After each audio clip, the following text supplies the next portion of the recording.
Baiklah teman-teman, di sini saya akan menjelaskan tentang sport marketing atau pemasaran olahraga. Definisi dari pemasaran menurut peristilahan berasal dari kata pasar yang artinya tempat terjadinya pertemuan, transaksi jual beli atau tempat bertemunya penjual dan pembeli.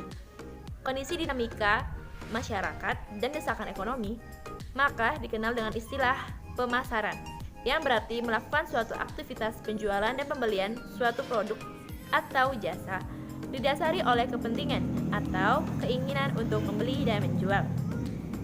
Dasar pengertian ini yang melahirkan teori pemasaran yang dikemukakan oleh Kotler sebagai teori pasar. Yaitu ada dua teori. Yang pertama ada dimensi sosial dan dimensi ekonomi. Dimensi sosial yaitu terjadinya kegiatan transaksi atau dasar suka sama suka. Dan dimensi ekonomi yaitu terjadinya keuntungan dari kegiatan transaksi yang saling memberikan kepuasan. Tinjauan ekonomi istilah pemasaran menurut Saladin merupakan aktivitas penjualan suatu produk atau jasa yang dapat diterima atau dibeli oleh pembeli karena produk atau jasa tersebut bermanfaat bagi pembeli dan menguntungkan bagi penjual. Dikatakan bahwa pemasaran melibatkan dua unsur, yaitu adanya permintaan dan penawaran. Dasar ini mengacu pada teori permintaan dan penawaran. Teori permintaan dan penawaran menurut Douglas dalam Saladin yaitu bahwa permintaan meningkat apabila produksi kurang dan penawaran meningkat apabila produksi banyak atau melimpah. Dasar ini yang menjadi acuan terjadinya transaksi dalam kegiatan pemasaran. Pemasaran adalah kegiatan menciptakan, berkomunikasi, menyampaikan, dan bertukar penawaran yang memiliki nilai bagi pelanggan, klien, mitra, dan masyarakat. Menurut Kotler dan Armstrong. Bauran pemasaran. Bauran pemasaran adalah konsep yang terjadi di sekelompok faktor yang dikenal luas sebagai 7 pemasaran. Yang pertama, produk, kedua harga, yang ketiga promosi atau komunikasi, yang keempat tempat atau distribusi, yang kelima orang, keenam proses, dan yang ketujuh bukti fisik atau saat pemasaran jasa. Baik, yang pertama produk. Suatu produk terdiri dari 4, yaitu yang pertama produk inti, yang kedua produk diharapkan nyata atau produk aktual, yang ketiga produk diperbesar, dan yang keempat produk potensial. Yang pertama produk inti. Produk inti adalah manfaat penting atau layanan produk menyediakan bagi pelanggan.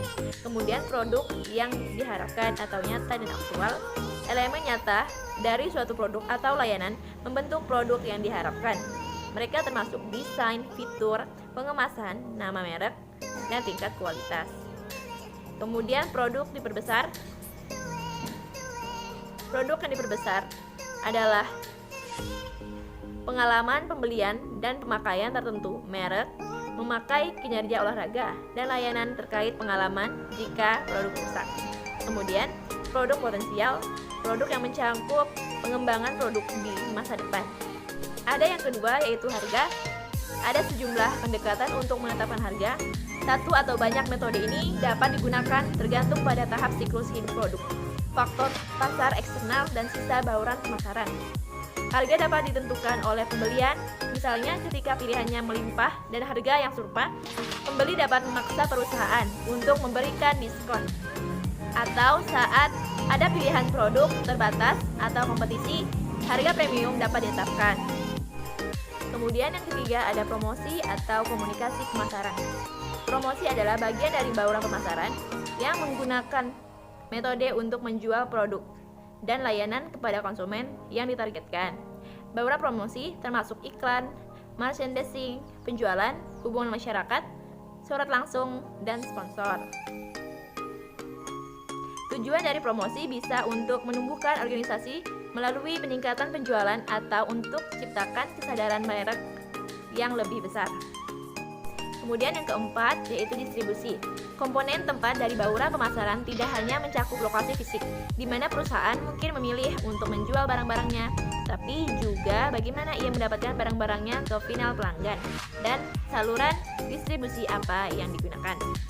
Tempat bagian dari bauran pemasaran melibatkan pengantaran produk atau layanan ke target pasar melalui kanan saluran distribusi. Dalam jumlah waktu yang tepat dan menguntungkan. Saluran distribusi adalah rute yang digunakan perusahaan untuk mengirim produk atau layanan kepada pelanggan. Saluran dapat langsung atau tidak langsung melalui perantara saluran. Semakin banyak perantara yang terlibat, semakin banyak potensi komplikasi yang muncul dalam rantai pasokan. Perantara dapat berupa grosir, tiket agen, pengecer, perusahaan distribusi, atau internet. Yang kelima, ada orang-orang. Komponen orang dari bauran pemasaran berkaitan dengan semua pemangku kepentingan yang terlibat dalam produk atau layanan selama siklus hidupnya. Orang bertanggung jawab atas kepentingan elemen penjual, strategi, dan kegiatan pemasaran. Kemampuan untuk memilih, merekrut, dan mempertahankan orang-orang dengan keterampilan dan kemampuan sangat penting. Yang keenam, proses atau manajemen merek atau jaminan kualitas. Ini berkaitan dengan prosedur dan mekanisme yang digunakan layanan dan dikelola. Tahapan dalam siklus hidup suatu produk atau layanan dari konsepsi hingga setelah penjualan. Oke, kemudian yang terakhir ada bukti fisik. Ini terdiri dari lingkungan di mana layanan dikirimkan dan barang berwujud apapun yang memfasilitasi kinerja layanan. Pelanggan melihat bukti nyata untuk dibuat prediksi seperti apa kualitas layanan itu. Ini termasuk tempat, kendaraan, situs web perusahaan, dan penampilan serta perilaku staf.